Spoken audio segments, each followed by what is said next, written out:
Yo, what is up guys? It's Flom and I'm back again. Today I'm just gonna be kind of going over my config.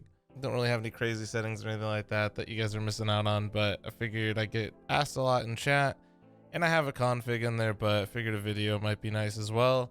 So probably the number one thing that I always get asked about, which is, you know, my sensitivity. As of right now, I'm currently on 1.5 cents and 800. So that's what we've been running for a while now. Once again, still no mouse excel, although I've tried it here and there. It is kind of fun to use. Always raw input. And I think that's really it for the sensitivity. I stray a little bit, you know, I'll mess with my sensitivity here and there by like 0.1, but I'll almost never sit there and change it drastically. So we kind of dropped a video on this before, and to follow up the sensitivity part, my video settings these days are exactly kind of what I talked about in my MOLOTOV video. So if you go into here and you go into video settings, like right now, color modes, computer monitor. I used to play TV mode, but with my monitor settings the way they are and my digital vibrance turned up the way they are, I really don't feel like I need TV. If you guys have never played on TV mode before, it really just kind of washes out the colors and brightens it up. So if you feel like you're having a hard time seeing people, like corners are extremely dark, run TV mode, but I don't really have that problem anymore. So I run computer monitor and I don't even max my brightness anymore. It sits around 80%. As most of you guys know, I'm a 16:9 boy. I always play on native, and kind of as I was mentioning before, the MOLOTOV video that I did, which if you guys haven't seen it yet, kind of breaks down how these settings help you see through Molotovs. But these are my video settings right now. So high, low, high, high. And those settings they make your game look pretty, but on top of that, they'll help you see a little bit better through Molotovs and stuff like that. Multi-core, all enabled, you know, all that stuff. And then everything else is just disabled. Don't run any of it. It looks like poo. But that's fine because I don't mind if my game looks like poo. My skins look incredible and I can see through mollies, but everything else looks like crap. And you know what? That's totally fine with me. Next up, you know, I get questions about audio, and it's a little disingenuous of me to tell you like that I have a normal audio setup, since I have like such a crazy like audio mixer and stuff like that. A lot of my sound isn't coming directly from like my headset mixer. It's being mixed in with my actual amp and all that kind of stuff. So what I hear is slightly different, I feel like, than a lot of other people, just because of how crazy my audio setup is. You know, people that get my headset or something like that don't necessarily hear the same things that I do, because, well, I have my normal wireless mixer that's then also plugged into a, you know, crazy ridiculous studio mixer that has no business being used for video games. But here are my overall audio settings for you guys in game. So right now I'm deaf, I'm at 100%, but in reality this is a lot quieter because I just turned down the overall volume on my mixer. So yeah, I'll adjust this accordingly. I know a lot of people that will play at like 0.1 in-game volume because they have their windows at 100 or whatever. Like, just find something where you're not going to go deaf in 3 years. Now, the actual sound setting that I'm on is headphones. I've played with speakers before as well. I always tell people don't use surround sound ever. Most like audio engines in games like Counter-Strike, whatever the game might be, 9 times out of 10 are awful.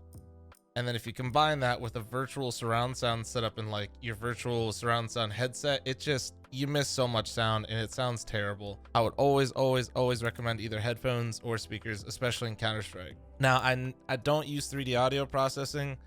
Kind of similar thought process to the surround sound. I've tried to get used to it. I think some people have argued that it sounds better and they have a better time hearing footsteps and things like that. Me personally, it just is very confusing at all times. Maybe it's just because I'm a boomer and I've played Counter-Strike for so long with headphones and speakers, I just can't get used to it. Or, you know, I like to think that it just isn't really that good and I much prefer to just have it off. Last but not least, for any people in matchmaking that matchmaking or pug regularly, I would highly recommend that you turn this down. This basically just, you know, dampens the sound coming from your teammates, and I'm sure we've all had teammates that we just really don't want to hear at 100%. Last but not least, the one thing that I throw on that I enjoy and think helps overall with my game sense is I do have the 10-second warning volume. Some people don't know what this is, some people do. If you watch a lot of streamers, you probably have seen it and understand what it is. But essentially, this warning volume, if you have a kit, right, will let you know if you have time to defuse it or not. Now, little asterisks here. I believe, I'm not 100% sure. I do know it varies, but I'm not sure based on what. If I'm not mistaken though, be a little wary of the 10-second warning volume just because tick rate and which music kit you have enabled changes like when it starts playing. It's very odd. So some music kits, if somebody has a different one equipped than you, they might say, oh, you got it, or oh no, you don't have time to defuse, and you may have heard the sound at a different time. So that is the only caveat to this, is that I feel like it's, you know, got a it's like plus or minus 1 second off. However, it's still very good to know, you know, if you blatantly hear it beforehand, you know, to save and that kind of stuff, or, you know, you have time to defuse it. It's extra information that you don't have to think about that can be provided to you. I guess another negative would be is if you are in a clutch, right, and you have a kit and it doesn't matter, you know, that music is playing in your clutch, so maybe something is a little bit harder to hear. But overall, I think the pros outweigh the cons with it. I really enjoy using it. If you haven't used it before, I'd recommend it. So next thing I'm going to talk about with you guys is my view model. Now, I do have a slightly customized view model. It's nothing really all that extreme. I think some people would say it's a little bit closer to the source view model, which is obviously like what game I started with and where I came from. So I just have a view model that's slightly closer to that. It's really not all that extreme. You know, I'm not one of those people that has like my gun in the center of the screen, but to kind of show you the difference of it is I'll execute my auto exec and you can kind of see the difference in my view model.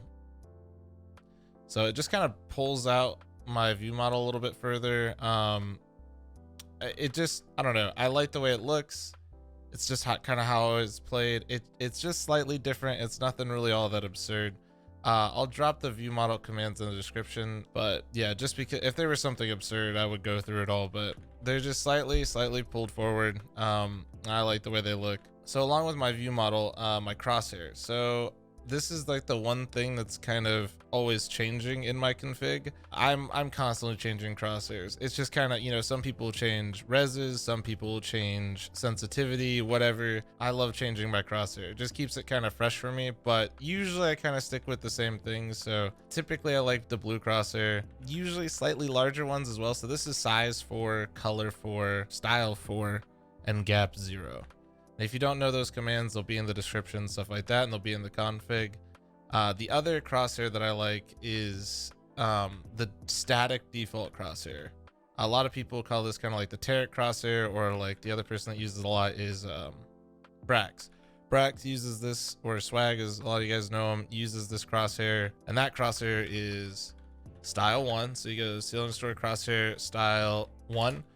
And then you go to seal__ crosshair, and this is the important part. So when you use crosshair style 1, the way you change the size of it has nothing to do with the size command. It's very odd, I know.